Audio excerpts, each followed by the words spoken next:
4 métaphores. Suivez-moi. La création du nouveau monde démarre ici, là.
Le monde deviendrait-il fou? Alors écoute ça. Dans ce rapport à la page 48, alinéa 4, impact des champs électromagnétiques et acoustiques sur le vivant.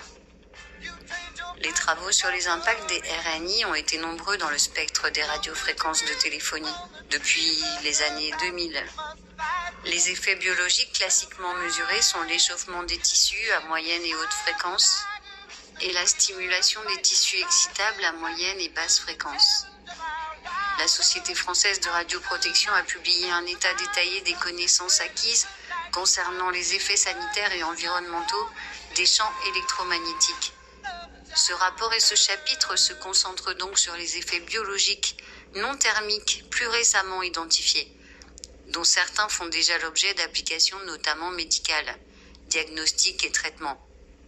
Alors écoute ça, les effets sanitaires des radiofréquences sont difficiles à caractériser pour des raisons à la fois intrinsèques, phénomènes dépendants de la taille, de la masse, de la partie du corps, champs électromagnétiques, hétérogènes en forme et en intensité, et extrinsèques, pas de population témoin exempte, nombreux facteurs d'exposition simultanée, obsolescence rapide des matériels dont spécifications ont souvent changé depuis l'arrivée des techniques numériques, historique inconnu de l'exposition à d'autres polluants des personnes testées.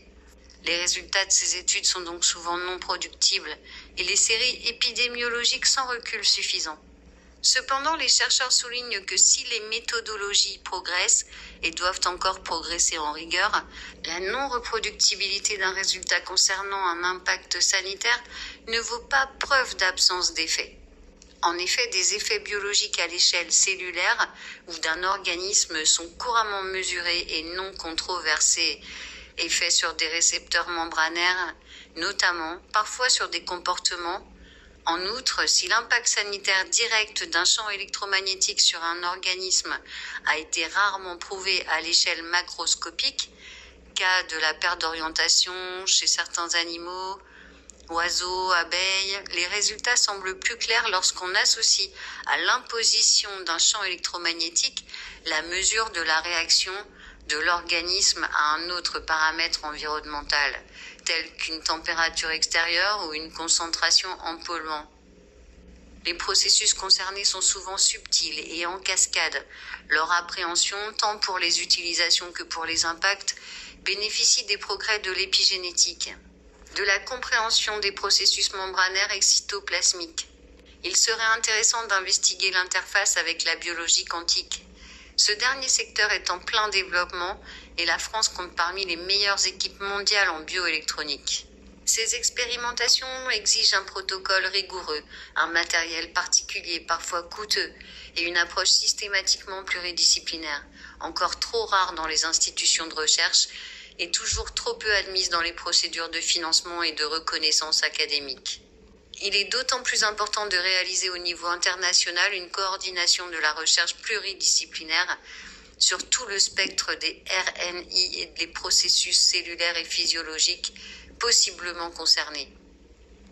Donc voilà, je voulais faire un petit point sur ce rapport où on nous explique tout bien au calme, pendant que tout le monde s'agite, parle, s'étonne, s'offusque. Mais personne n'a envie d'aller voir et de lire ces 90 pages là qui concernent l'avenir de nos enfants, notre avenir commun.